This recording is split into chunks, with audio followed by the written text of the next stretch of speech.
It's time to start Dishin Days with your hosts Tony Moore, Michael Mattis, Justin Lee Hareld, and Araceli Aviles. And now, let's dish. Hello, everyone. Welcome to Dishin Days, where we are bringing you a full recap of the week's worth of Peacock's #1 award-winning daytime drama, Days of Our Lives. Thank you for joining us and our socials. And don't forget to follow us. Dishin Days Show on Facebook and at Dishin Days on Instagram, Twitter/X, and Threads. And if you are watching us now on our YouTube channel, do us a favor and subscribe. Also hit the notification bell so you can be notified not only when we go live, but also when we premiere some new content. Hit that like button. And we do have the live chat open, and it usually is just as interesting as what we say on air. So if you're watching us, join us in the live chat. It's always a fun time.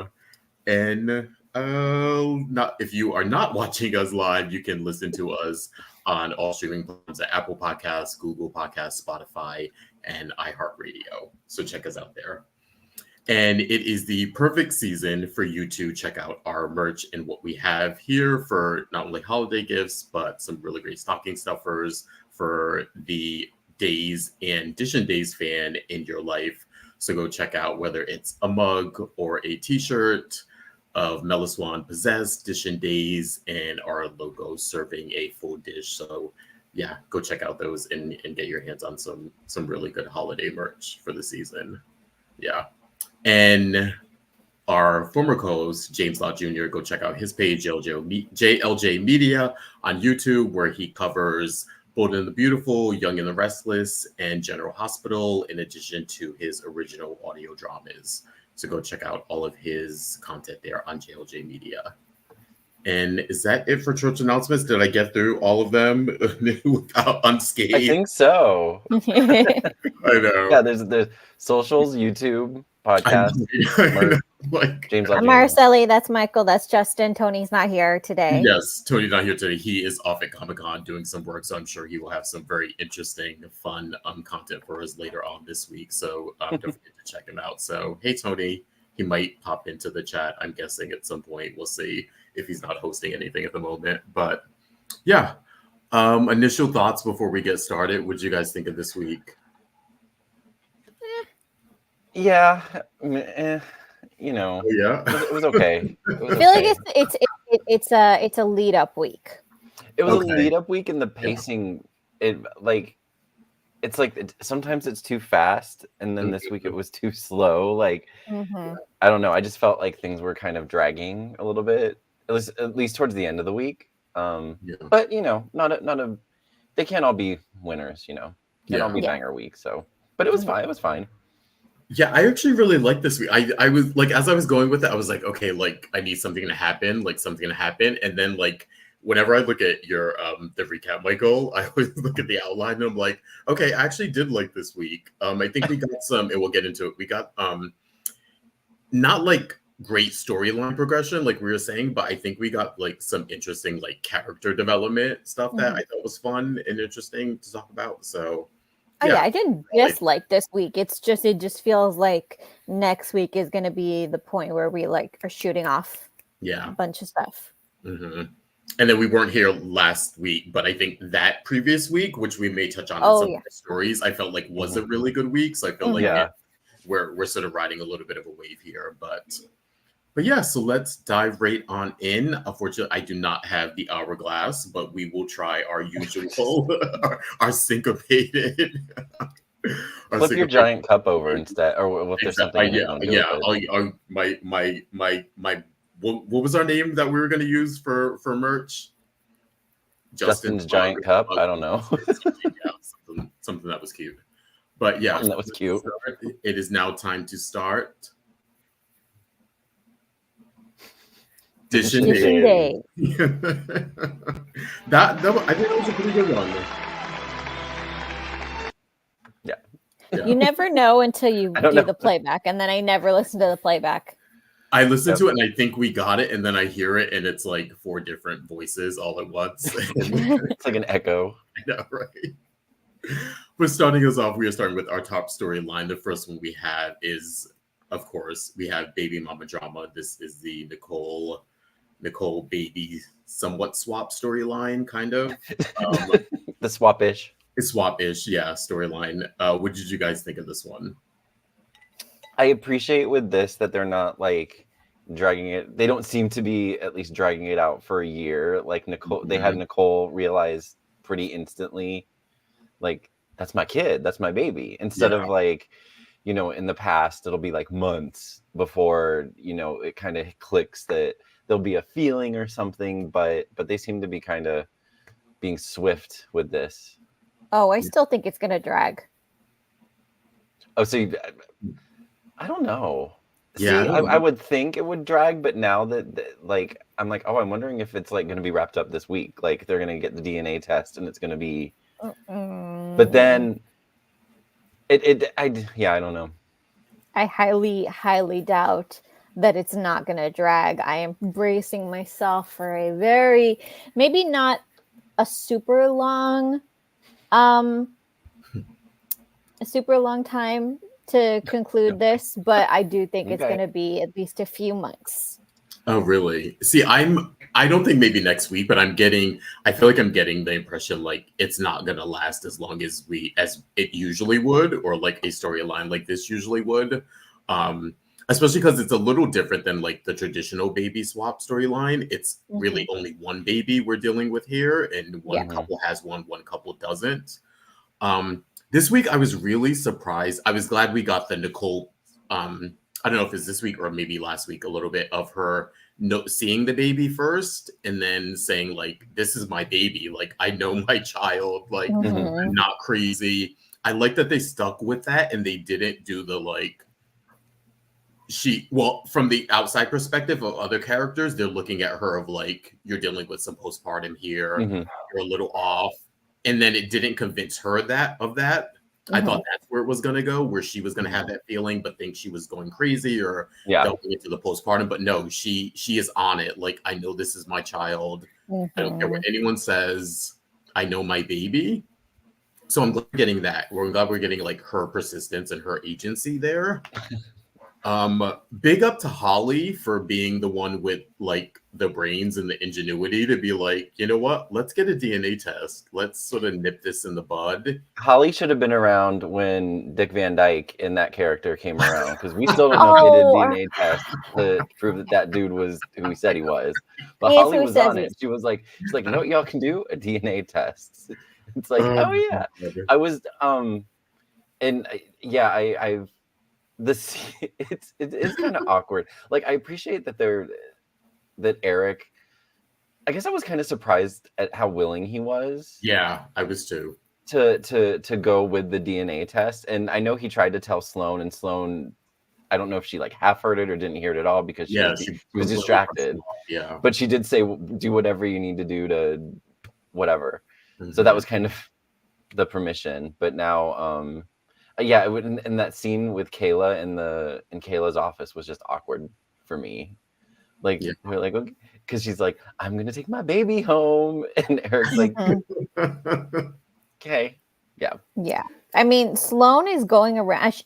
Sloane has spent more time since this baby's been in her home trying to put out the fires than actually spending time with said baby, which is starting to. Which, if it doesn't soon, is going to start raising some really big alarm bells. Yeah.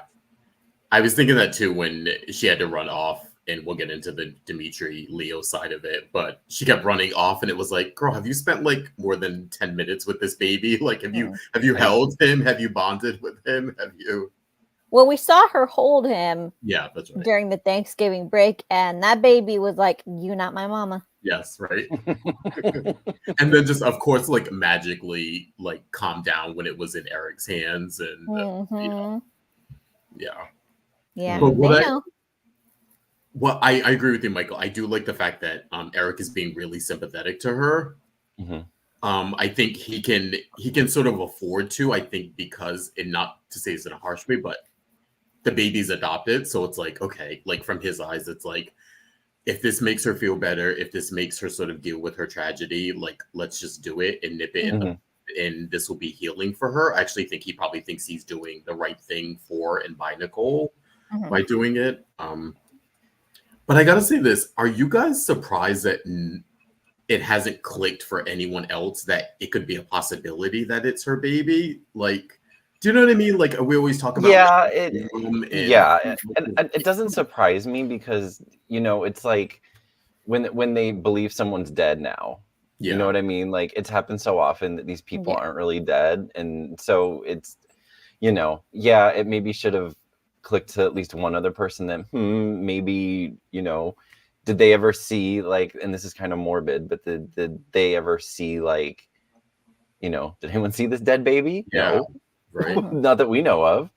Or to EJ at least, maybe. But EJ has blinders on. He's just in DA revenge mode now. So that's all he's thinking about. They just need a direct line. They're just missing. It's like all that thing where you're just missing that one little puzzle piece. Yeah. Connects everything together. And the thorough line here is the connection from Dimitri to Sloan. Yeah.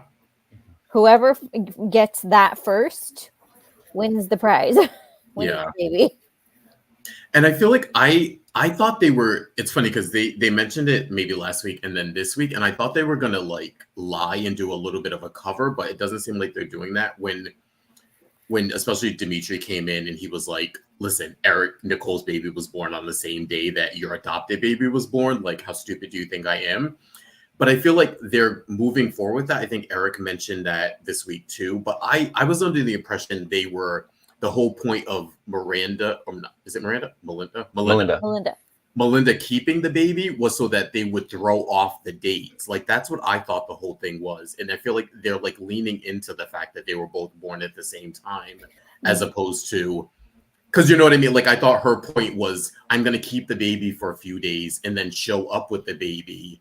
No, the point of her keeping the baby, because Sloan had already debunked that. Sloan told that when Eric came back from being at Nicole's side on the side of the road, she came in and said our baby was born tonight.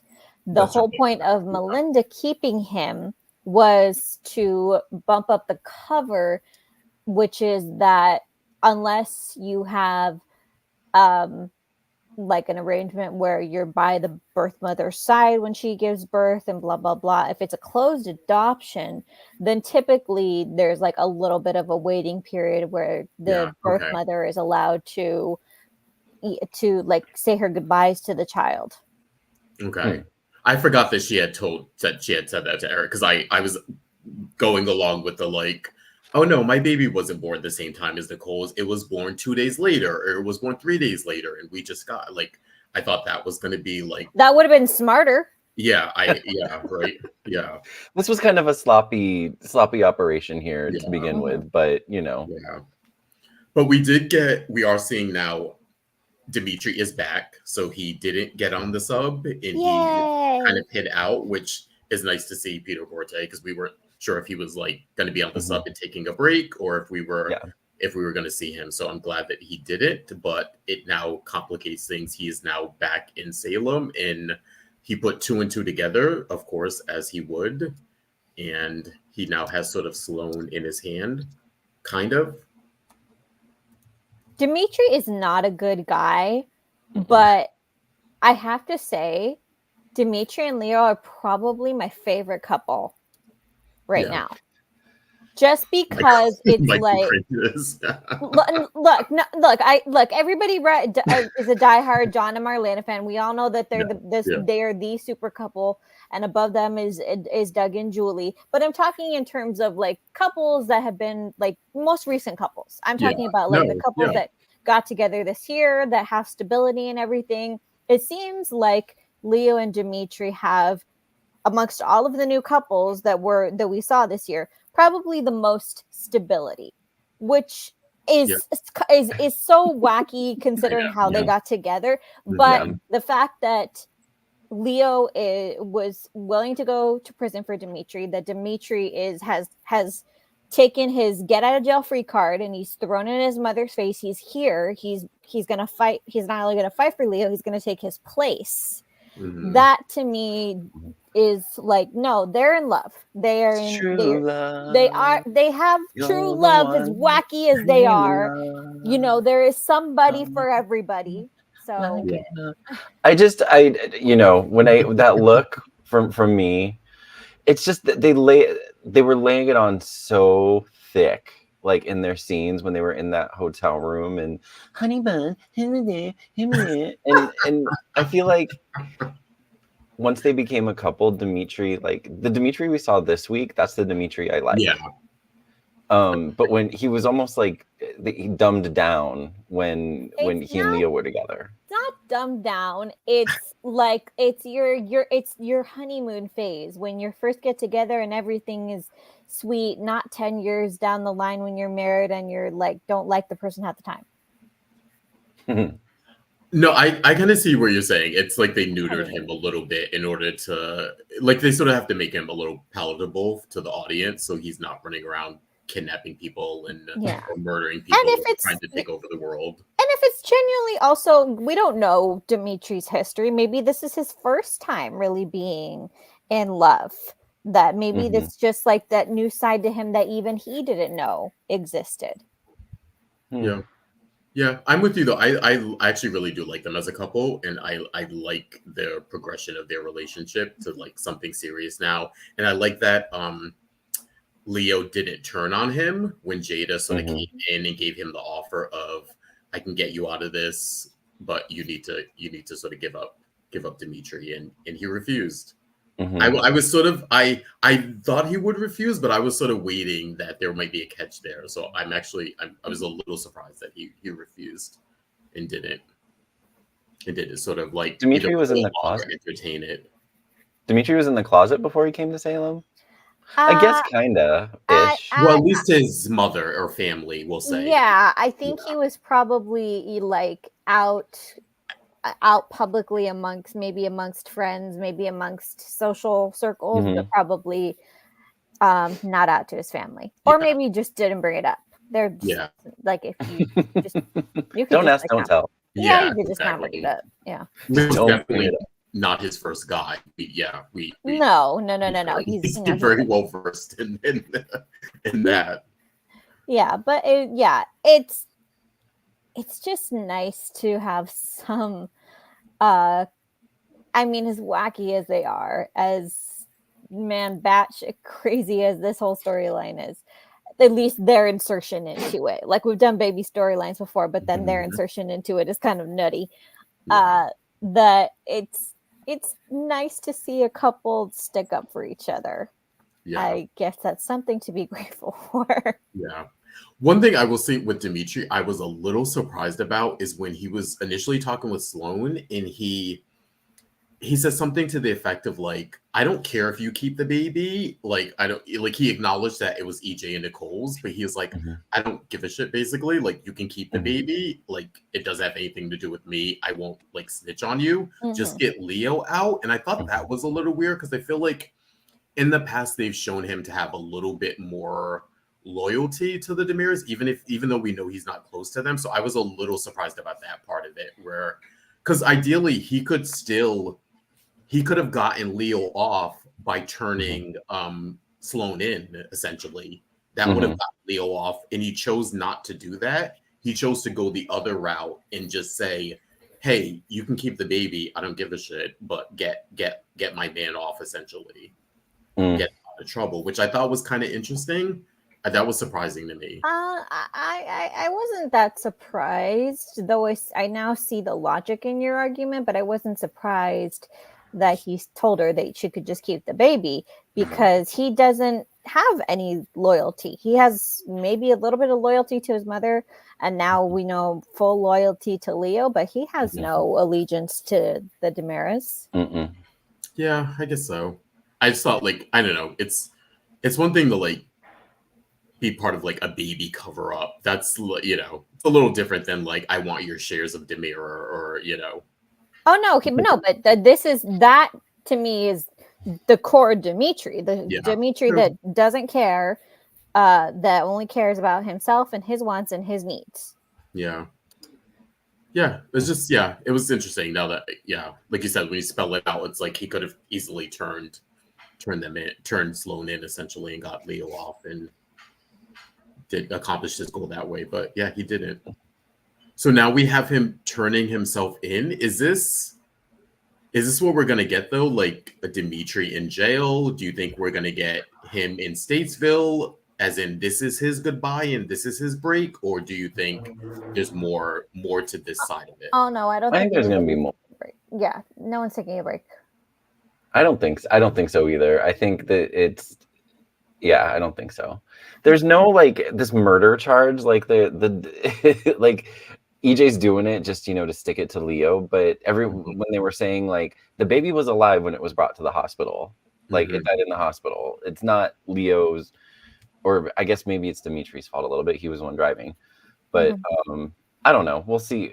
I'm curious to see how it's going to play out. I can't really tell. I don't really have a prediction of how it's going to go from here. But it's just becoming very convoluted because they're dealing with everything of the after effects of the accident, and both Dimitri and Leo are still up on charges for all that other stuff before. Yeah. All of that. And so now I'm trying to think of the gymnastics that Sloan is going to have to do to get them both off while still trying to make sure that nobody knows that she has Nicole's baby. It's like, and that was the part that I think kind of tripped me up towards the end of the week was that I don't know how much time she actually has to do all of that. Yeah. She's literally like bouncing back and forth trying to do this, and I feel like she's running out of time. True, because if Dimitri turns himself in, he's essentially maybe not admitting exactly, but he's now on the hook for the death of this baby that he knows is alive and well. Like that's also another factor to it. Like, is he, as much as he wants Leo off, is that how he wants to like maybe go out or be known? How he? I mean, the thing is, what if he uses that to like get immunity? Like he pulls a Kristen. Oh, and like double crosses Sloan. Or somehow he uses what he knows about the baby to his advantage to get immunity or something. I just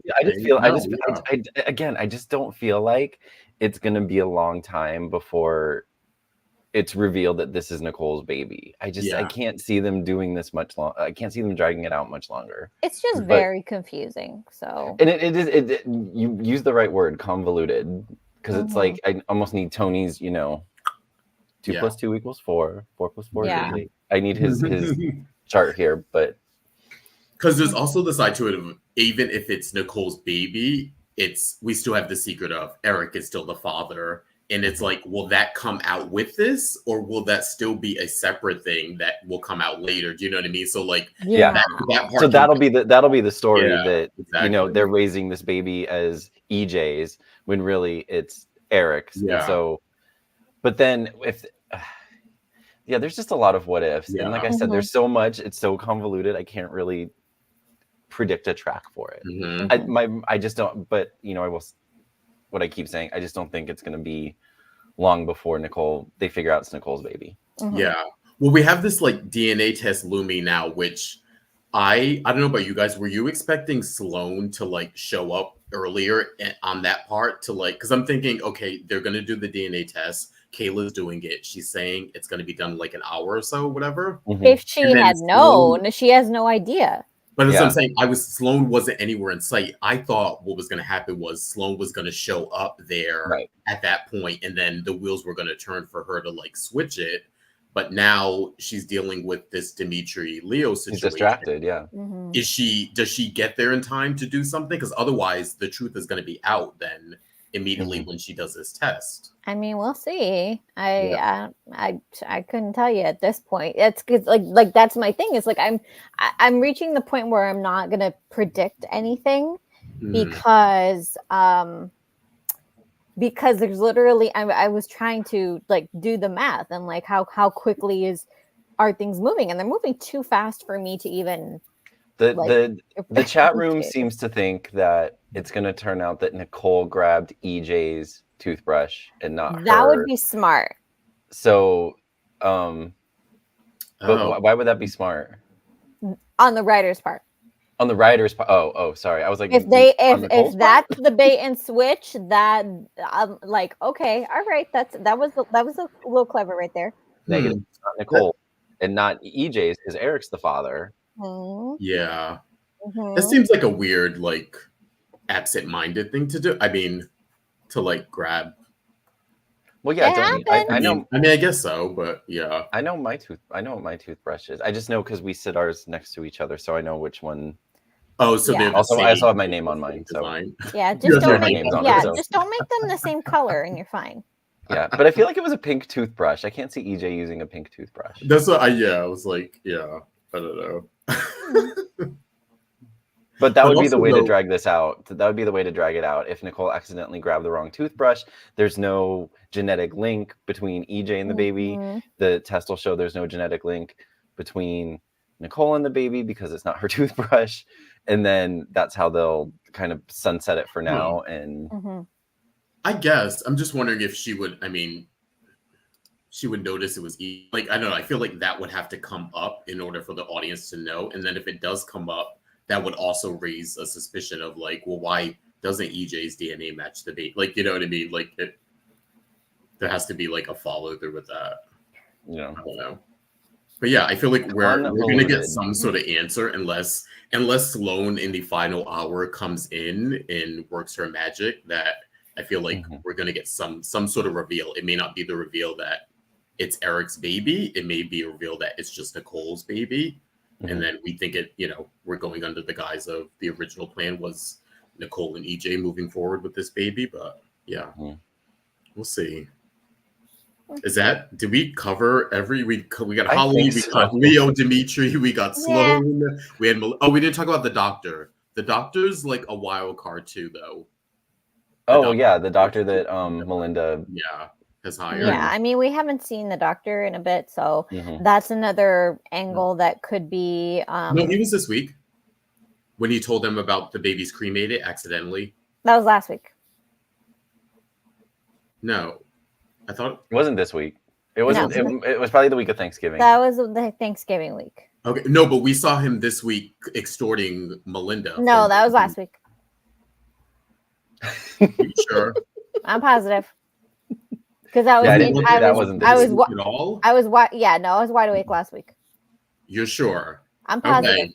I watched all of the episodes. I watched all 5 episodes in the last 24 hours, so they're fresh. And we did not see like that. I don't know about that because sometimes you guys say stuff and then I go back and look and it's completely like. No, I'm positive because Michael and I both watched the entire week of Days in the last 24 hours since we were back at work and we're exhausted, and the week of Thanksgiving we had time, so we watched I watched them at least once every day. So yes, I know. Okay.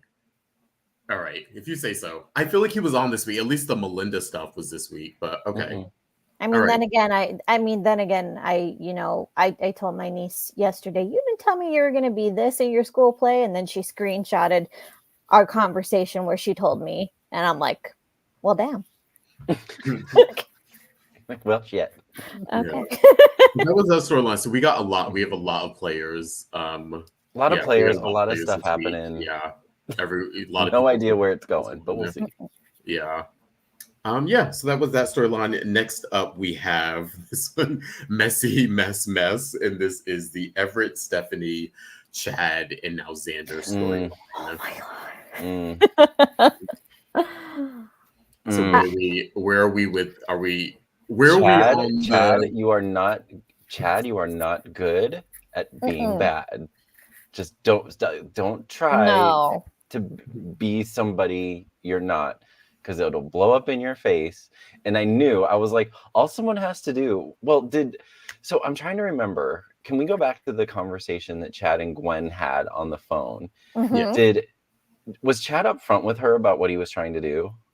I think she sussed it out of him, and then he admitted Yes. it on the conversation when we actually saw Emily O'Brien, the one like Right. a couple weeks on ago. the other side of the telephone. Yeah, because she was Yeah. like, "Why do you want the paper, really?" And I felt like he was gonna lie to her originally, and then he just came clean because I think he thought it would help him get it. Okay, I was trying to remember because like, do we think she's gonna like, because you know the last we saw Everett, he was like, I need to check on Oh, this. that's So right. he Is called she Gwen. gonna like snitch on him or double cross him in the? Yeah, is she gonna? She I mean, could. part of me I think if thinks it she was won't. something, I think she could if it was something in it for her, but I don't see anything in it for her right now since she's unloaded. As far as what she wants a Von Lerchner fortune, and she wants Leo and Dimitri to pay. And it seems like right now all of those things are happening. So I don't see her having any reason to interfere in anyone else's affairs right now. Right. I think she either ignores him or she goes along with like Xander's cover story of she didn't like the Leo promotion, like the promoting of Leo, and that's why she wants him gone, kind of a thing. I think she could probably lean into that and kind of put him off on that, or she just kind of ignores him and doesn't respond. But what do we think of Chad, Stephanie, and Everett? Sort of Everett is he's getting in there. We're getting like an Alex .2 storyline that's a little bit different because now Stephanie and him have such a history compared to like what she had with Alex. So yeah, I mean, he's not, I wouldn't say he's innocent necessarily, but at least he's upfront. You know, he's honest that, you know, he came to Salem wanting her back, and if she was single, he would still want her back. I consider that to be as honest as you can be. yeah. And Chad is just like, and I'm gonna actually call out Billy Flynn on this, because when I interviewed him at Day of Days, and I remember, and this was just like I'll be honest, it was just kind of like a throwaway question on my part, asking Chad about like, you know, I feel like sometimes Chad is the good Demira, but then he has like little Stefano on his shoulder, like telling him, no, you're okay. Why don't you just go ahead and try this? And he's like, and his response to me was, no, I think Chad's being good. You know, I don't see him being that leaning too much into that Demira side of himself. And based on the last few weeks, I call BS. But I don't see this. I see this being as like a lower like in terms of like how like Demira level you could be. I feel like this is like a level 0.01. Yeah, but like, he didn't like say good Demira. He just said, no, Chad's being good. Good. I feel like that's you know, that's been years behind. And I'm looking at what I'm seeing. I'm like, no, you're taking EJ's advice. Well, maybe he wanted to throw you off, you know. Doesn't want to give the whatever away. But, no, you can be hinty without giving away the farm. And so, no, I copy. Yes, you're being such a dick. He's a little much, but I gotta say, I liked his proposal to Xander because I was worried about how he was gonna get Xander to fire Everett, and Xander seemed pretty adamant of like, even if he got the 50-50, they'd be tied and he wouldn't have any sort of leverage. But to say to Xander, you can keep the profits, I just want you to do this, was like, that was a boss move, I thought, to like really convince Xander. That is like ultimate and petty. Yeah. Like, I don't even want the money. I just want you to fire his ass. Like, keep everything, you run everything, I be the silent partner, and you just do this, and we're good. But I gotta say, I feel like that's worse. I mean, it helped him. I'm saying it's good in terms of like his sneakiness. Like, it helped him accomplish his goal, which is why it's worse. Yeah. Because it's like you could have at least used the excuse, oh, you know, I don't work at Titan anymore. I thought this would be a good business opportunity. You know, he could have spun it in a different way and gone with it. And instead, he literally is doing what he said, that it's making me sound like the 1%. And I'm like, this doesn't help me put you in a better light. Like, you're already doing something shitty. and you're somehow making it like worse incrementally. I see that. I also think though, like he's more desperate now with this situation than the Alex situation. And I think a lot of that is Stephanie's doing. She's playing into Everett way too much. And I think she bears a lot of the responsibility here. Oh, Not absolutely. And that was going to be, but in terms of what she is doing is even worse than the Alex stuff. Which the Alex stuff was more even keeled, I feel like. But this stuff, she is indulging in Everett way too much. And well, why she indulged in after the way that Chad's treated her the last few months. They're both like they're both. Yeah. It really makes you wonder. Right it's now. like, are you two even into each other? Like, I'm serious. I feel like any good therapist looking at this situation would be like, are you actually into this person? Because you're not acting like it. Either one of them.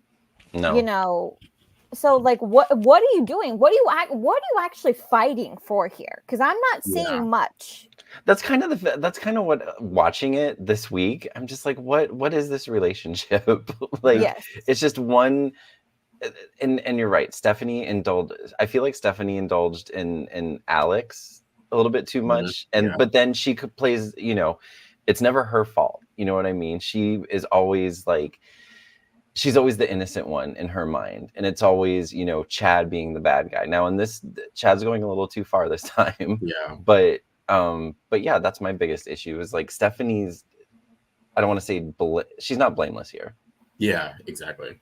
But in her mind, what she's doing, she's, you know, I'm Stephanie, I'm not doing anything wrong. I feel like that's what goes through her mind. Whenever she's confronted about something like this, it's, you know, she's not doing anything wrong. But it's like, she's using the work excuse in order to sort of spend time with him and like be in his presence and in his company. And she's not making those boundaries. Like she said the thing about like, we're keeping boundaries, don't go this way. But 5 minutes. She doesn't live into it. She doesn't live up to it like she did with Alex. I felt like she had a much stronger hand with keeping Alex at bay than she does with Everett. But I got to say that since we had our conversation like 2 or 3 weeks ago, I'm firmly in the camp now that Everett is lying about the coma. So I also don't care that Chad is getting. Oh, I think he's lying. Yeah. I think he's lying too. Yeah. Well, I need some. Where's the proof? Like, let's see some proof. Like, I'm not buying. I don't buy it. Yeah. I also think the coma is fake because from what we know is coming up, that makes sense. Otherwise, certain information would be out there. So I think the coma is more of a possibility that he's lying about it. Because I think the coma thing is going to account for a certain amount of time that he was away. And I think we know what he was doing while he wasn't with Stephanie. So the coma is an excuse for that. Yeah. Got it. Yeah. It's a smoke screen. Exactly. Yeah. The coma explains why he's missing for 6 months, and then but he was really with someone else. We know why he was missing for 6 months or a year. I gotta wait and see him. Yeah, Yeah, I don't know. I feel like I'm in a place where like I don't want to predict. Yeah, I didn't think that until we had that conversation, and then it was like, you know what? It kind of. I think he might be lying about the coma. In which case, I kind of feel he's not Chad's justified, but I'm a little more on his side with that. Or I don't care. I'm not as sympathetic towards Everett as I would be if I thought he was, you know, an innocent party here being screwed. But if Chad was just being jealous for no reason. Yeah. Exactly. Yeah. Also, the engagement ring, why does he have it in his bag? That was a setup. Yeah, exactly. 100%. That was a setup. Yep, exactly. Yeah. Yeah. So I think Everett's cards are slowly showing. I think, you know, we're peeling away a little bit at him. So I think we're getting a little bit more of a more calculated side than he's presenting to everyone in Stephanie. He's raggedy. He's a raggedy bitch. I have to ask, I know it was last week and we're talking about this week, but Michael, did you cringe during the Everett Julie multiple scenes that we got? Oh my god. I blocked it out of my mind. Thank you for the Listen, we can go reminder. there. Let's just talk about it for a minute. First of all, why is he in the Horton house just randomly put up in the door? There was a lot that bothered me about it. And yeah, it was that. And then of course they had to be, you know, wink wink, wink wink. And I'm just like, oh God. Writers, please, whenever you get the idea of, oh, we should insert a wink wink, don't do it. Don't do it. It's annoying. It's not funny anymore. I have to say the first one wasn't bad. Never was funny. When like he was talking with her and he was explaining who he was and who she was and all that kind of stuff. I thought like that was at least like believable of him doing a story on her and Doug. I was like, okay, that makes a little more sense.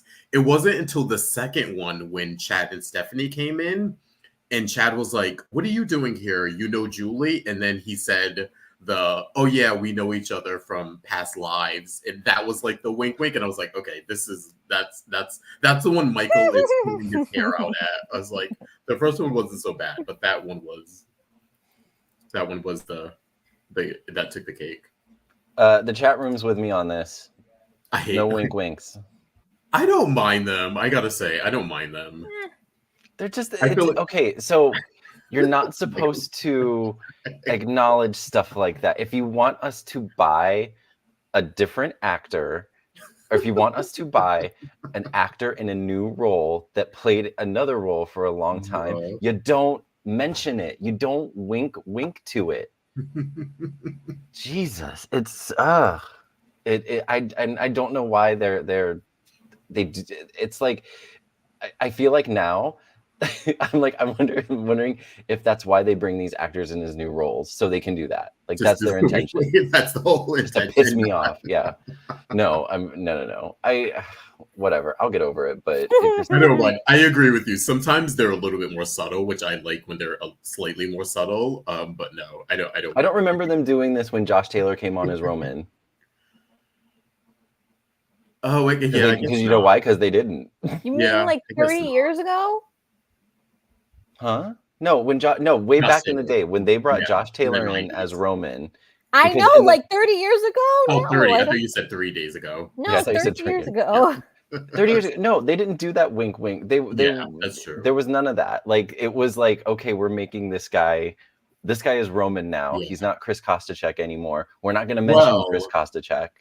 But then they did it in Beyond Salem, but whatever. The 30 years ago with the Megan thing was a little, when she ran into him as Roman. Fun. And I thought that was fun. Yeah, it was a little cute. It was cute. I'm okay. I'm okay with it on the initial front. Just don't continue it. Yeah. Like a one and done kind of a thing. No, not a one and done, just done. Michael, no, you're against that, Michael. No one and done. Veto. Yeah, no. Does Ron have to send you the script so you can be Yes, I know. Redline it for him. Redline it. Faxing you the pages back. Just okay, don't before we move on, I gotta say, Xander was like the MVP in the storyline. I was surprised by like his integrity and like he really like felt bad firing Everett. Mm-hmm. And it wasn't just about like the paper and like, oh my God, what am I gonna do? I'm out an editor. It was also like, shit, I hired you. You moved out here. You're doing a good job. I like you. It was, he kind of struggled with that. I mean, but he needs the money. Yeah, you're right. He did take the money. But I feel like he also could have just been like whatever and being cold about it. But I feel like he really like, he ultimately picked the money, but he seemed very regretful that he had to do that to him. Yeah. To be fair, I mean, to be fair, I think that if Everett had published that follow-up article defending Leo, I think Xander would have heard from Gwen, and he would have been in hell because, like, oh man, I got to deal with this person again. That's an interesting angle. Yeah. So I don't know. I don't know if he thought of that off the bat, but I guarantee that's probably what would have happened, and then he then he definitely would have fired Everett. Yeah, Yeah, the whole like I understood the initial like let's defend Leo through the paper, like that kind of made sense, but now this second go round where like now we have a dead baby, it was kind of like it was a bit little cringe for me. I was like, really, Stephanie, you really think like the public is going to be on Lady Whistleblower's side when you have a dead baby? No. But yeah, it was a little reaching, but you know, whatever. We go along with it. But she's brilliant. She's so brilliant. Your PR stat, brilliant. That was brilliant. I had a lot of issues with that storyline. I mean, I'm not saying. I'm not saying he's not laying it on thick. He's definitely not innocent, but you know, in terms of assholery, Chad takes the win. Yeah, he hasn't revealed himself to be the bad guy yet, but I don't know. I feel like it's coming. I think Everett he's starting to crack a bit especially with that ring thing. Like you said, Araceli, that was a total setup for her. A total setup. But yeah. We're moving on to our next story. Speaking of laying it on thick, we have okay, I'm dying to talk about this. Bye Constantine. And this is where I learned Greek. Andiosas. Does that mean goodbye? Just looked up. Bye. Don't let the door hit you on the Greek ass on the way out. That's what that means. I need to. What do you guys think of Constantine? I have thoughts, but I want to hear what you guys have to say just about him in general. I mean, he's creepy. I wouldn't be sad to see him go.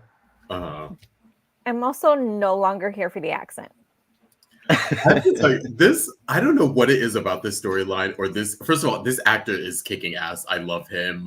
I was going to say the actor I like, and I still love his outgoing voice message. Yes. Him shouting his, because it just tickled me. I love him. Constantine, he's laying it on. So it's sort of weird because I don't know. And hopefully we can get him on the show one day to ask him to like, to me, the accent is so thick, it's almost like comical at this point, and it's like I wonder. It comes off campy to me, so I feel like a little bit. The actor's in on the joke of it, and the neediness of the character. Everything's Maggie. Let me please you. It's so over the top that I actually like it, and feel like usually like stuff like that I would get really annoyed with a character like that, but with him, I don't know, maybe because the actor is so good, like. We're getting the chat is chiming in on what they think of Constantine and his they have thoughts. But no, I have to tell you, I don't know. I love this actor. I love the accent. I love the laying it on thick. Like I said, it comes across as camp to me, and it looks like he's having fun with it. So maybe that's what I'm responding to, But I'm also glad we're getting some progression with this storyline.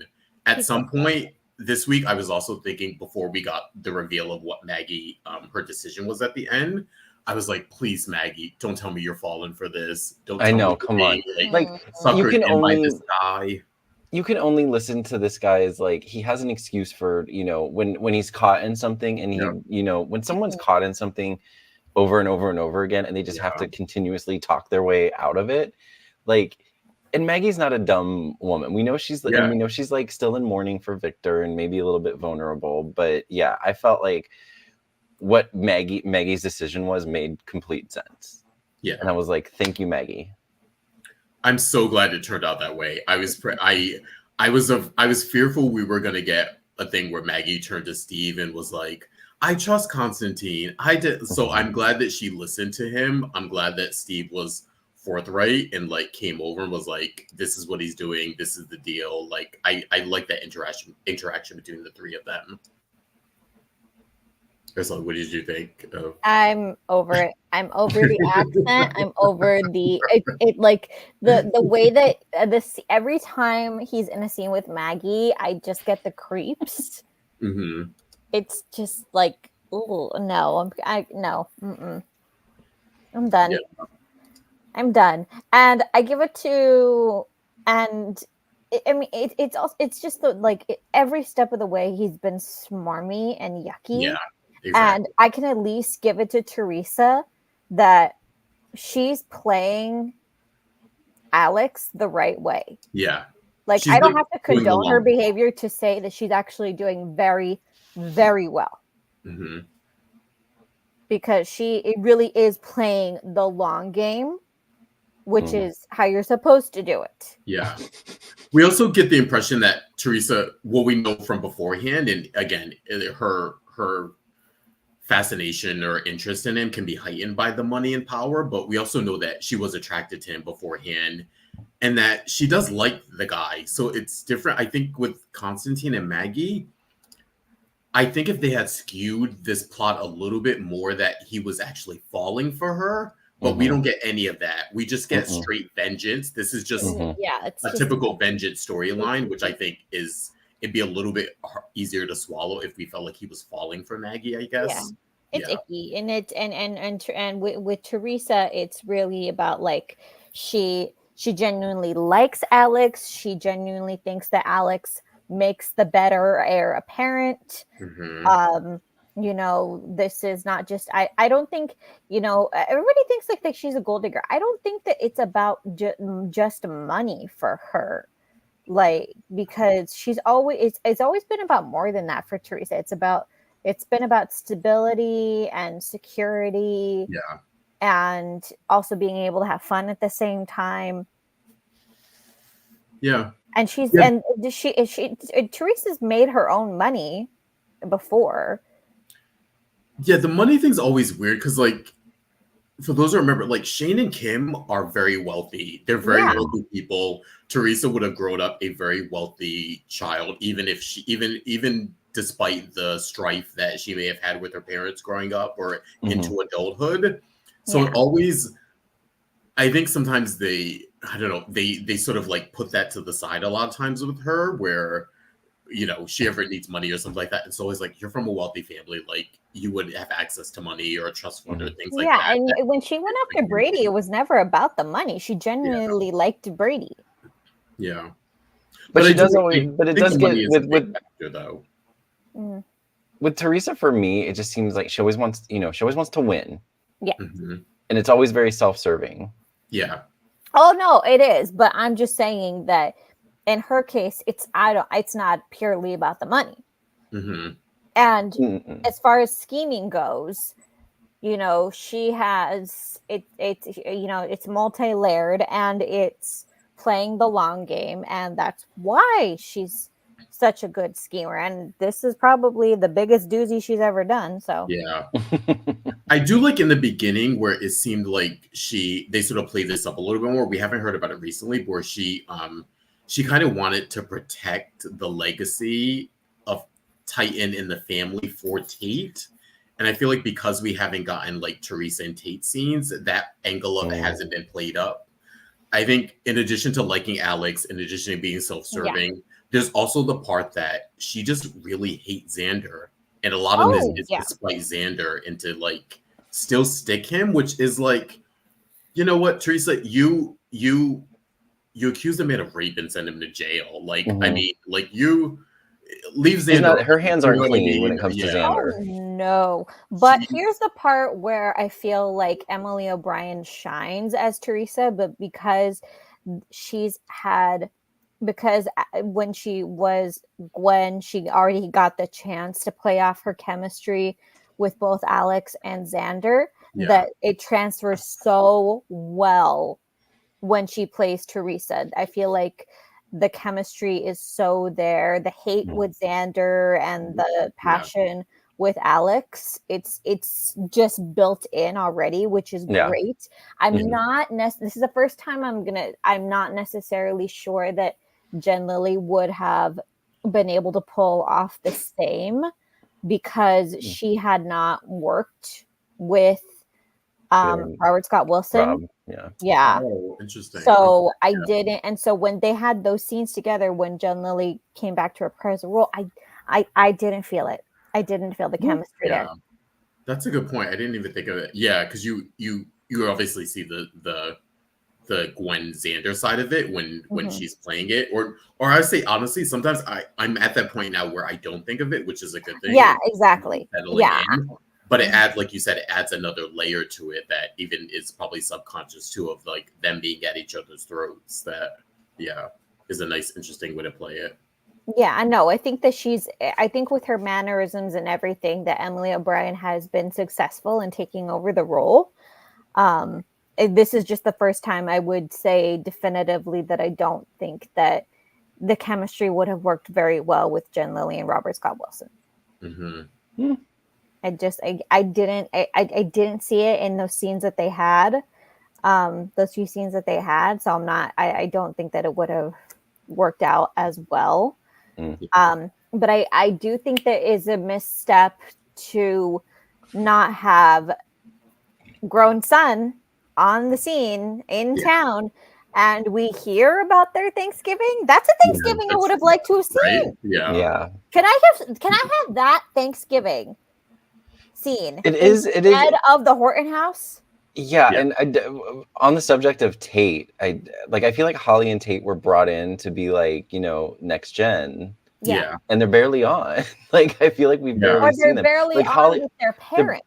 Now Holly's been kind of put into the Nicole storyline, so we're getting more of her with family. But like Tate has both his parents. Where are they? Yeah, he's a Brady and a Black. He's had scenes with what's his name, Eric. Eric Martsolf. But we haven't really had any scenes like mother-son scenes. Yeah, that's a huge misstep, because one of the things that I always appreciated was that Teresa did love her child. Yeah. Mm-hmm. Yeah. And Brady, and the only nice thing that Brady could ever say about Teresa at this point is that she's a good mother. So where are the scenes? Yeah, I think we're missing that. I feel like maybe schedules just didn't align.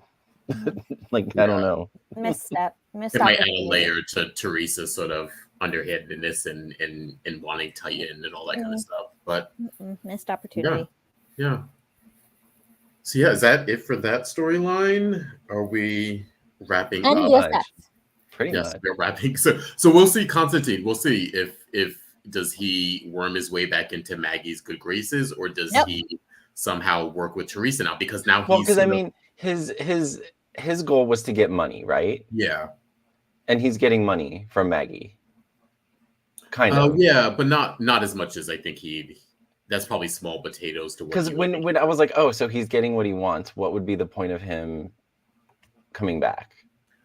I assume the debt is probably going to be like minuscule compared to what he thought he would like scheme her. Because remember, he was like, if I marry her, then I'll get all of her money, kind of a thing. So I think that's where he said it. Unless she's smart and does a prenup.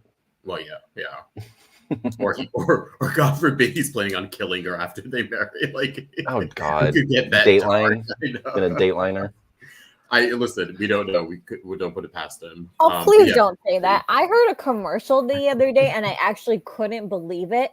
A holiday deal. You know how there's all kinds of holiday deals right now going on. It was a holiday deal of Dateline podcasts, and I'm like, whose idea of a Merry Christmas is that? Oh, like give someone like true crime podcast. No. Someone would appreciate it.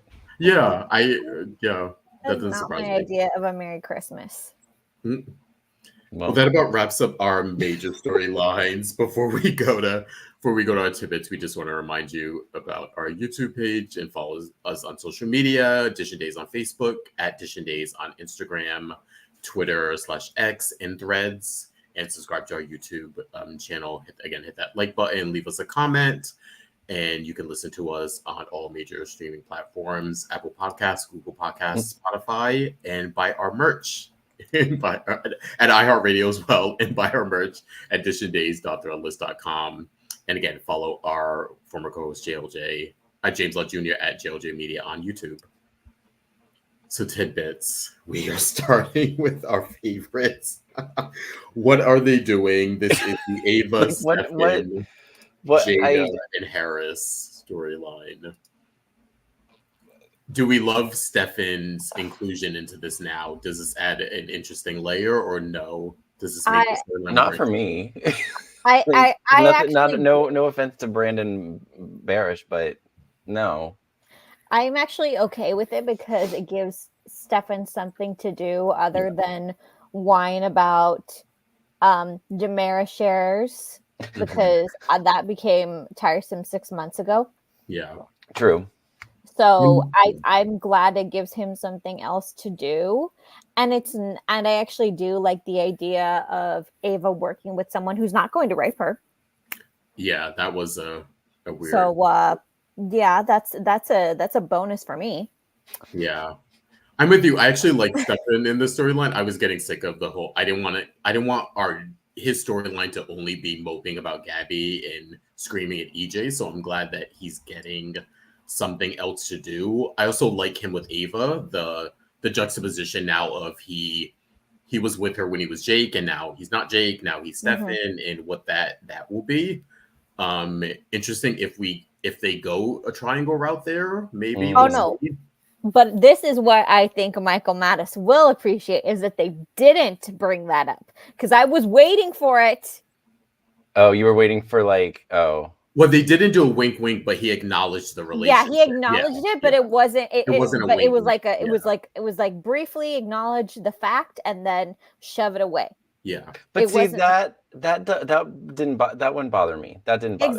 Exactly. Which I was like, oh, okay, good. Michael Mattis is going to be happy because they didn't try to do. They weren't throwing it in our faces. No, because see, it wasn't the same thing. When they do it the other times, they're throwing it in our faces that, hey, this actor once played a different character. And that's like, I mean, that is the case this time, but I don't know. It's not as bothersome. Like Stefan didn't go to Ava in his conversation and be like, I feel like we would work together. I feel like we in a different life, we were together. So it wasn't one of those things. It was just an acknowledgement of what we saw happen on the show of like, you're with my brother, whatever. Yay. Yeah. I like him. It's the Clyde thing is starting to stretch realism here now that Clyde is this mastermind. He is now up against a former mob princess in now Stefan Demira, now with all of his resources and money and power. I don't know. I'm going along with it because I like Stefan in this storyline and it's giving him something to do, but it's a little too much for me to believe now. That Clyde can be the mastermind while still being in jail. Yeah. And no, that's my issue with it. It's just not. It's not believable. Not believable. That happens all the time. No, in terms of like he's up against these. But the people he's up against. Like Ava and Stefan can take care of him. They can take care. Yeah, these are two people I feel like could take care of Clyde, and they're like all together can take care of him. Even if separately, they're a little backed up against the wall. Them together, I feel like they can handle someone like Clyde. Yeah, in that sense, I guess they've lost their edge. I hope they get it back soon because I'm gonna grow tired of the Salem Police Department once again, not knowing that, they've got traitors under their noses. And I gotta say, Jada's starting to slip. Like we think that, well, she's always been the one to like figure things out. And she got knocked over the head by Dimitri, which I was like, Jada. Her fault. No, it's not her fault, but I mean, like stuff like that doesn't happen to Jada, right? Like she's but then what's his name was in the evidence room, and she was just in there. And I was like, no, Jada, you would see him. But I think what's happening, what's happening? Sometimes this happens with people. They go a long time without, getting deed down really good. Oh, and that's not where I thought you were going with that. I was waiting for the other word, actually. they go a long time, and they're more focused. Now that she's, with Rafe, maybe she, Oh my god! I honestly thought you were gonna say like she's with Rafe, so her smarts are now like they're done. She's being dumbed down because she's with Rafe now or something. That's what I was. right. That's what I was waiting for. Yeah. That's exactly what I was waiting for. But Tony's not here, so. I do have to say, I was surprised that people weren't making as big a deal that like Harris lost his keys. Yeah, right. He's like, oh, I don't know where my keys are. I'm like the keys to the police station? Yeah. That's concerning. Yeah. Everyone was just like, oh, you'll find them. And then when Rafe brought them to him, when Ava obviously planted them back at the sergeant's desk or whatever, where he said it was, when Rafe came back, I was expecting Rafe to like chew into him and like scream at him. And that was going to be a thing. And then Rafe just like, he just handed it off and was like, we found these. Here you go. No. Oh, they'll turn up. No. Jada cut the... No. That's a different kind of STD. God. The stupids. Oh my god. Too funny. Yeah, that was way too casual for me. It totally was not what I was expecting when he was going on. And he was telling everyone. He wasn't like hiding it. He was like, I know, he wasn't just trying to find him on his own and being like, all right, if I have to tell people, I will, but I'm not gonna volunteer it. It's like, yeah, lost my keys. No. Like, oof, man, the stupid was strong in that room. Yeah. So now we have Stefan is now aiding Ava in this drug business. And that is like, it's always weird when they mix in like, not like they have real world consequences and real world scenarios on the show, but like whenever they get into like drugs, it's always like murky and weird. And I don't like it. Yeah. I still have an issue, and it's done. She's not on the canvas anymore. That's what Vivian was gonna do with. Yeah. That was. And I was weird. like, what? Vivian doesn't deal. That's not Vivian's vibe. It's so not lowbrow drugs. for her. Yeah, she would look down on that stuff. Even I was if like, she that was a wasn't big there, misstep. like, But whenever like, it's always weird to me. Then like, oh, we're gonna. But I guess Clyde, that's his background, so it makes sense. Yeah, it makes sense for respect, him. It's always funny how like characters can commit murder and all these other heinous crimes, but I feel like there's like a moral code on soaps about drugs, like that. People, like drugs are bad. People don't cross. Yeah, exactly. It's like I'll shoot you in the head, but I won't deal with. I'll shoot you in the head. I'll cheat on my spouse, but hey, drugs. Yeah, keep it away from me. Yeah. This storyline just isn't clicking for me yet. Yeah, nope. I'm into it for the interactions we're gonna get between now Ava, Stefan working together versus the closeness she's getting with Harris versus also she's now like on opposite sides with him in a weird way. Yeah. So how she sort of finagles that. Yeah. And I'll be honest, I'm not into the Harris Ava relationship. I'm really like not against it. I'm really not for it. And I hear a lot of people on social saying, oh, it's like they want Jason and Carly back together. And let me tell you something as a loyal GH watcher and who actually saw these two work together both in the early 2000s and a couple of years ago. Their characters actually did work well together on that show. Mm-hmm. It doesn't transfer over. It doesn't always transfer over. Well, and that's and that's not and we're not like blaming the actors or whatever. But I feel like it was the show's intent was to bring in General Hospital viewers. With this what the intent is for this. No. Yeah, I actually don't mind it. I was sort of apprehensive on how they were going to play this relationship, but I actually don't mind it. I feel like they're taking it really slow and they're taking their time with it. And I'm kind of with Araceli. Like, I don't mind it, but I'm also not like in their cheering section either. Yeah. No. But I think it's something we mentioned before. We've talked about them branching out Harris's character, but also like I want to see more of his personality come out. You know what it would have branched out Harris's character, which would have been like a great gold mine idea, is if he had been Jada's ex-husband. That would have been interesting. I had that idea last year when they said he was gonna come to the mothership show, and I was convinced because that would have been great, and that's totally someone I would have seen her be with. Mm-hmm. That would have been interesting. Yeah, or even the stuff we got like with Kate, like forming that like little friendship or like what happened? Yes, and there. Stuff like that I want to see. Everything. I'm sorry, but everything about what's happening with this character right now, it just makes me sad. Or even like, again, we can't connect him to the Donovan so much because Teresa wasn't even alive back then, I don't think. But like, I don't know, maybe some interaction with Teresa about like his family history with Eve, or like, I don't even think. I think his history with Eve predates Shane and Kim. That's how far back it was. It was them in high school. No, because when Eve came to the show, Shane was with Kim, so it had to, Oh, okay. So yeah. Okay, I wasn't alive back then, so I don't know. But but it was. You weren't alive, Araceli. Sorry. I'm that He's young, y'all. I wasn't alive back then to even watch. She just turned 30. 31. Oh, 31. Oh, my bad. Happy birthday. Thank you. Months ago. Thank you. Hyaluronic acid in your 30s, retinol in your 40s, people. Yep. Yeah. I mentioned this like when we mentioned, Harris and the Kate connection. I was wanting them to explore that a little more.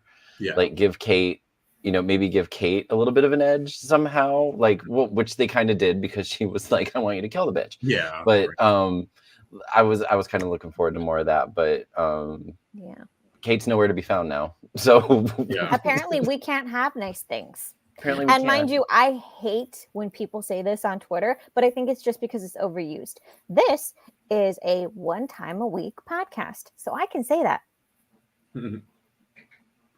Yeah, we'll see with Harris if they branch him out a little bit more and what's to come with Ava and now Steph into the mix. So we'll see how it transpires. Yeah. Next up we have another favorite.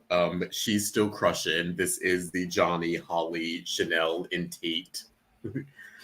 We're getting a little progression here. But Tate is now fully in scheming mode with Holly now. Why? Yeah. But he doesn't appear to be enjoying it. You know what I mean? Yeah. Like he's doing it. He seems to be going along with it begrudgingly. And again, it makes sense. Why? See, this one 2-person teen scene. There's no one like Holly's his only friend. He can't talk to anyone else. He has to like be in love with Holly. He has to want to impress her, want to get in on her good side, and it's a little desperate for what we saw of Tate when he first, like those first couple of episodes. I don't know. I feel like he seemed more self-assured than this. So I don't know. Yeah. This is not the same teenage boy. What's wrong here? Yeah. There's a disconnect here for me. But I wasn't able to put my finger on it. And I think maybe that's it. It just like, I don't know, because if they're trying to make Holly like do not yell at me for saying they're not making Holly the new Sammy, but they're making her do Sammy things. Yeah. And it's just like, there's too much of an innocence there with her. You know what I mean? Like Sammy, and maybe it was just, Allison Sweeney, it was No. I don't think it's that you're trying to make her Sammy. Sammy was in. That's not what I said. They're having her do Sammy things, but the disconnect for me is that it's not like Holly just doesn't give off like those Sammy kind of vibes. You know what I mean? And for me to buy this and for me to like see her as the schemer, I don't think this is Sammy-like, because if this was a Sammy-like, she would have already tricked him into bed by now. Well, they're kind of doing a slow burn with this, like, I feel like that's the direction they're taking, but, and maybe, I don't know. There's just No, a because disconnect for me already. no, I disagree because by the time Sammy developed her obsession with Austin, Sammy had already did XYZ terrible illegal things, including sell her baby sister on the black market. So I don't think anyone can hold a candle. And there have been a few in the past. Let's not forget Sierra, back in Lauren Bowles' days, Sierra had a little bit of that, and even went toe to toe with Sammy herself. Yeah. So, there have been some actresses in the past who I would have said maybe. I don't think this is that. I think this is just a teenager with an inappropriate crush who needs to be shut down firmly and quickly. I think what's bothering me too is that she's just not very nice to Tate either. It's like he's not getting anything out of it either. He's interested in her romantically, but also she's not even a good friend to him, it seems. Like, I'm trying to think, like, since you mentioned Sammy, Michael, I was thinking, like, oh, does this make Tate like Lucas? Like Lucas, but there's no girl for Lucas. Yeah. There was a friendship between Lucas and Sammy, yes. Because they were like scheming together. They were scheming together to break up Austin and Carrie because Sammy wanted Austin and Lucas wanted Carrie. We don't have that. Like, it's not like Tate's after Chanel. There's literally nothing in it for him. So what's happening? That's what I'm saying. Like, it would be one thing if like Holly is like sticking up for him, or if like we saw her do something to like help him out some way in Salem, so it feels like, oh, like this is a friend of mine, she's asking me to do this, my only friend in Salem, I'm gonna do it. We don't even get that. So it's I wouldn't even argue this is a negative for Tate, and it's getting more negative because he's now applying for a second job that he doesn't want. I know, right? Like, I'm waiting for even for teenagers who have absolute zero mental capacity and do like the dumbest shit in the world. Even for them, this is just kind of off the wall, not nonsensical. Yeah, I have to say, I was sort of impressed with his little "I'm gonna get Chanel out of here," text Holly, get over there, kind of great. I was slightly impressed by that. If there was a purpose to it, I'd be impressed. Yeah.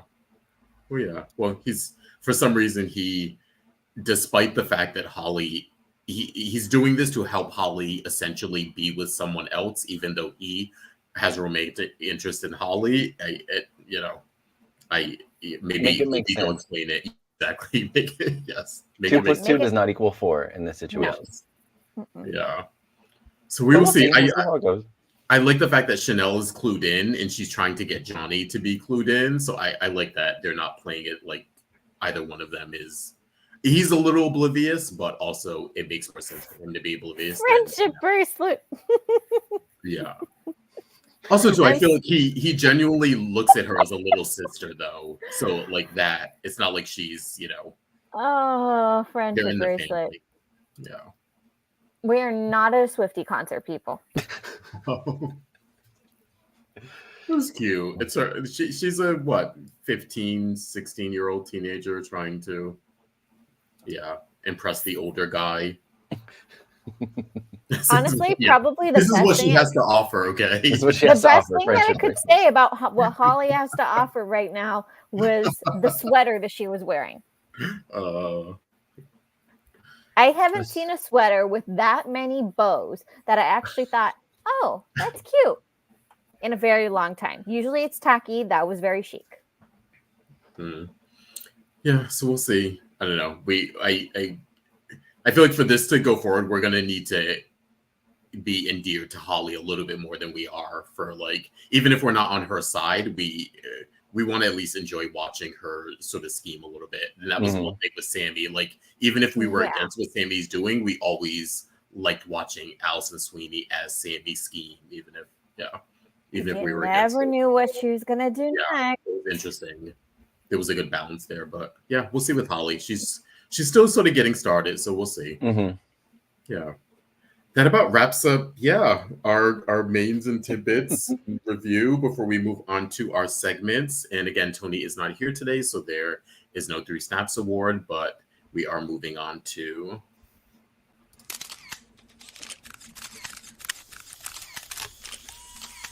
Caption that. All right, this week's Caption That photo is courtesy of not Gwen, Teresa. Teresa and right. Square joking around with each other, whatever. And this week's caption goes to Carrie Leetrick, Carrie Leetrick on Instagram with her caption, "You expect me to believe you're the same Teresa I slept with in Greece?" Cute. It's a cute one. Cute. So congratulations. I'm assuming it's Carrie and not Sari, but congratulations. Uh-oh. Yeah. And that, Did we lose Araceli? What just happened there? Was she offended by You that accidentally did throw her out, did you? No, I didn't. No, I did not. Uh-oh. Okay, she's Come probably back, setting Araceli. back in. Yeah, well, she'll be in a second, but that was... Oh, Caption that. what'd you do? What happened? I pressed the wrong button. Oh, she pressed the wrong button. Justin's over here trying to say I did it. I really thought it was Michael. No, I because pressed I've the done it wrong before, button. but- Sorry, everyone. I've never done that before. I thought you were offended by the caption. You were like, He's like, I'm out of here. I've had enough. No, oh, gotta love live streams, everybody. Oh, God. Okay. Live TV, live streams. Yes. And next up, we have... Those were the days. Okay, everyone, I'm taking you back to December 1st, 1995, where then Tony basically committed suicide and blamed and staged this murder to make it look and basically frame John for his murder. Tony was dying of, I forget what the disease was. I didn't even remember if they named it. He basically had this life-threatening disease that he was going to die, and he took advantage of that and said, I am going to seek revenge on John, because at this point Kristen and John are together and Tony wanted her back. So he figured, if I am going to go out, I'm going to go out and I'm going to take down John with me. So this is when he sort of basically essentially committed suicide and framed John for it. This is interesting because it leads into, this is what put John on death row, which made him eventually write that infamous note to Marlena saying how much he wanted to be with Marlena and she's the love of his life. At this time, Kristen is pregnant. We know what happens there. Because of that infamous letter, Kristen has a miscarriage. She has a miscarriage and then a nervous breakdown. And because of that nervous breakdown, we have the Kristen that we have today, permanently and forever altering the state of that character. For those of you watching back then, you know that Kristen essentially was the goody two-shoes of the Demira family and essentially a good sort of soul back then. And this sort of plot line led to her sort of becoming a completely different person in the Kristen that we know today. So yeah, it started. And again, this was eventually retconned to be Andre, of course. Mm-hmm. So this is the way that they got around the whole Tony Andre thing. But initially when it aired back in December 1st, 1995, this was this was Tony committing suicide and framing John for it. So, and he wrote it all down in a diary. Yes, yeah, exactly. Conveniently, that kept changing hands. Yep. That was fun. That was good storytelling back then. Stuff. Yeah. It was a good way to bring all these things together. That was back when they did a lot more umbrella storylines and stuff. Yeah. So yeah, that was. Those were the days. And next up we have. It's a gift. This week's It's a Gift goes to all the Thanksgiving turkey lovers. Are you still recovering from your turkey comas, everyone? I don't know why Xander isn't, because he basically destroys this turkey. I'll be honest, I don't know what happened to my turkey leg. We had a big turkey, like a 24 pounder. I don't know what happened to that turkey leg. Someone ate it, snatched probably. Yeah. Yeah. It's unaccounted for. Yes, but I don't know who ate it. I don't know where it went. Oh, you didn't eat it and forget? No, It was a holiday. It was already carved by the time I got to it because everybody was late. So, but yeah, I hope everyone had a Thanksgiving. Yeah. That was a kid. That sort of reminded me of, usually if I don't do a turkey for whatever reason, I will get like the day after Christmas, if I'm interested in turkey, I'll get like a turkey leg or something like that. So I cracked up at that, of him just sitting there eating the leg, just because that is usually me a couple days after Thanksgiving, when like turkey is like cheap for once, the one time of the year when it's cheap. So, yeah. So yeah, that was It's a gift. And now we are moving on to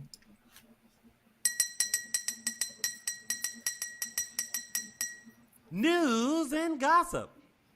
Yes, first up, we have some casting news here from a few of our fellow Salemites, some that have left the show and some that are still on. We are starting off with Sal Stowers, a friend of the show. She has just started hopefully what we believe to be maybe a multiple episode role on the BET show Sisters, which is a Tyler Perry show. She's playing the role of Penelope, and she premiered this past weekend in the role. We're still unclear on how long she's going to be on it, but hopefully she will be on for she'll be added to the show, and we'll be seeing her there for a lot longer. But yeah, big congrats to Sal. We haven't seen her as much as we'd like to have after she left Days. I know she's been concentrating on a few other things. She has some brands. Fitness, fitness, and she's studying to be a lifestyle coach, I believe. So yeah, so I'm glad. It's good to always see her kind of act and get back into that. So yeah, big congrats to Sal.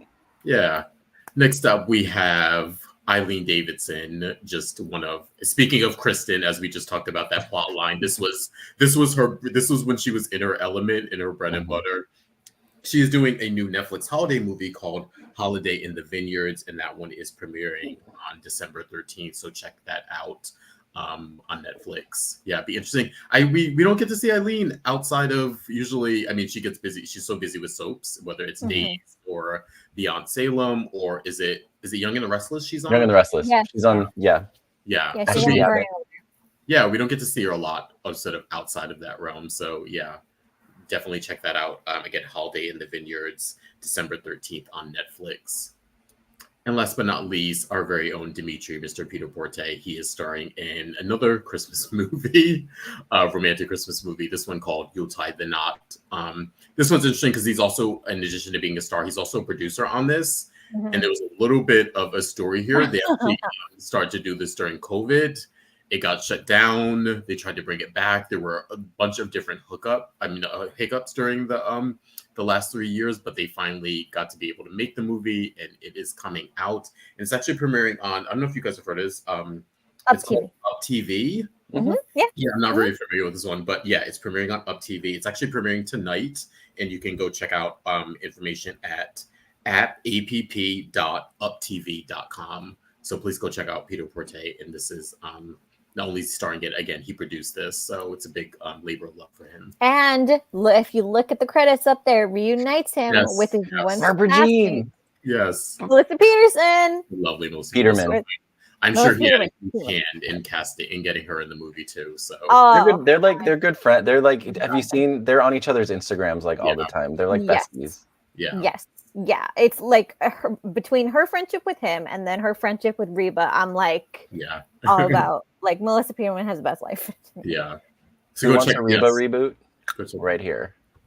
Oh yes, that is long overdue. We're getting off topic. Sorry. Yeah. Next up, Days and just soap veteran. I swear, I think he's been on every soap imaginable. Vincent Arizari sat down with Alan Locker for his show, The Locker Room. He chronicled his varied soap career on Guiding Light, Santa Barbara, All My Children, and of course, Our Fire Lives. You can check him out, the interview at The Locker Room on YouTube. And next up, we have the Spectrum celebrity events coming. We have the Daytime Pride one that is happening Saturday, March 23rd of this coming year in National Harbor, Maryland. Again, it's Mike Manning, Colton Little, and Kate Fairbanks and Cameron Grimes, hosted by our very own Mr. Tony Moore. And then we have Saturday, February 24th, we have the VIP dinner with Freddie Smith. And that is taking place in Orlando. Yes. And all tickets and information for both. The Freddie Smith dinner one is a VIP dinner. There's only limited spots, and it is for, I believe, the Spectrum Celebrity Gold members. So for information on how to attend that dinner and become a Gold member, in addition to the Daytime Pride event, you can go to spectrumcelebrityevents.com. Yes. And next up, we have a new event from Star Image Entertainment. This would be a Christmas Zoom concert with Eric Martzoff and friends. This will be December 17th. Tickets are at eventbrite.ca/Star Image Entertainment. You could see the friends that he has there at the bottom. All the men from Days will be there. And I particularly like this because you don't have to leave your home. Yeah, it's a Zoom one. Stay in your PJs. Yes. Or less. Oh. Dead. Oh. Next up, we have Everett from Starstruck Fan Events. This one's happening April 13th to 14th. This one you got to dress for, people. This is an IRL one. You don't want to pull a Justin and show up in less. So it's happening again April 13th to 14th this coming year in Hasbrook Heights, New Jersey. And we have Peter Forte, we have Ari Zucker, we have Stacey Hyduke, Eric Martzoff, Emily O'Brien, and Paul Telfer for this one. To go check all tickets and information, go to starstruckfanevents.com. That'll be a good one. Yes. And last up, we have upcoming dates for the Day Players concerts. They are done for 2023. So looking forward to upcoming 2024 dates. If you're looking to pocket your Christmas money for everything, here you go. February 24th, 2024 at the Improv Comedy Theater in Daney, Florida. February 25th at the Improv Theater and Restaurant in Orlando, Florida. And then in April 20th at the Comedy Vault in Batavia, Illinois. And April 21st at the Comedy Castle in Royal Oak. So please go to thedayplayersband.com for tickets and information. Now's the time. Start saving. Yes. And that was...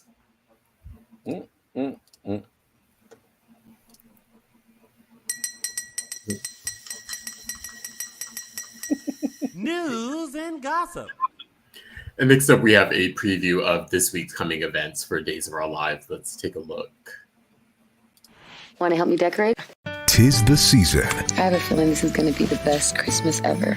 May I have this dance? For blossoming love. I know how to perk you up. Right here? In the square? And some very soapy drama. Nicole's baby is alive? Running a DNA test on our child? Got the test results right here. The truth is about to come out. That baby is mine. Days of Our Lives. Ooh. Okay. Oh, we didn't mention the Dimitri thing, who I guess we know who was at the door now. It was and we know it's Jackie Cox, the character. Darius? Yes. Wasn't named Darius? Darius, yeah. I don't know who or what gets him there, but I'm happy. I'm okay. This is getting interesting now. This is another layer to this. Yeah, we're introducing. And it looks like I'm pretty certain that Nicole finds out. Like it's Nicole's baby. Like everyone finds out next week, unless it's a dream.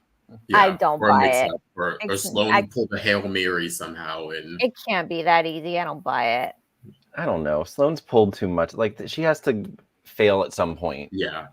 I doubt it. Also, just breaking news and gossip. Just if you want to check out Carson Boatman's YouTube page, he just posted a couple of hours ago. I think he's posted behind the scenes of his and his wife's baby shower. Oh, nice. Right. Yes, we'll check that out on it's the Boatmans or Adventures with the Boatmans at their YouTube page. But that baby is due soon. Yes, very soon. Yeah, soon. Ooh, guys, somebody actually reminded me this week, the last time that Victoria Konefal was on on days, and then I did the math. I'm like, Sierra Brady should have had that baby by now. Oh, that's right. She was pregnant.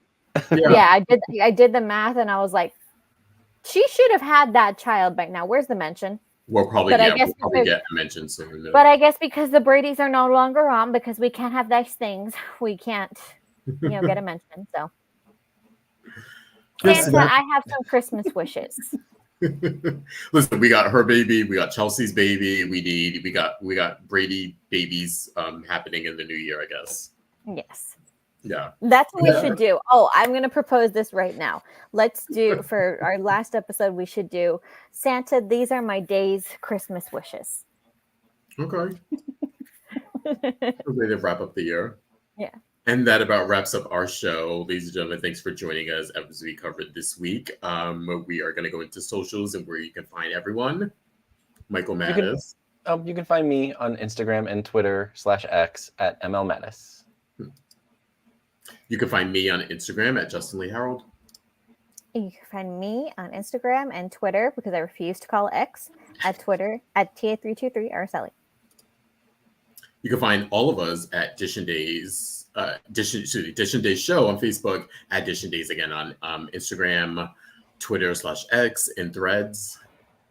And you can find Tony on all social media at loungingwithtony.com. And I'm sure, again, he will have some really interesting content for the next week from his time at Comic-Con. So go check that out. And that was our show, everyone. Yes. Congrats, Justin. As we give you, first time moderating. Yes. As we give you another week's worth of recaps of Peacock's #1 daytime drama, Days of Our Lives. Yeah. See you next week, guys. Bye. Thanks. Bye, everyone.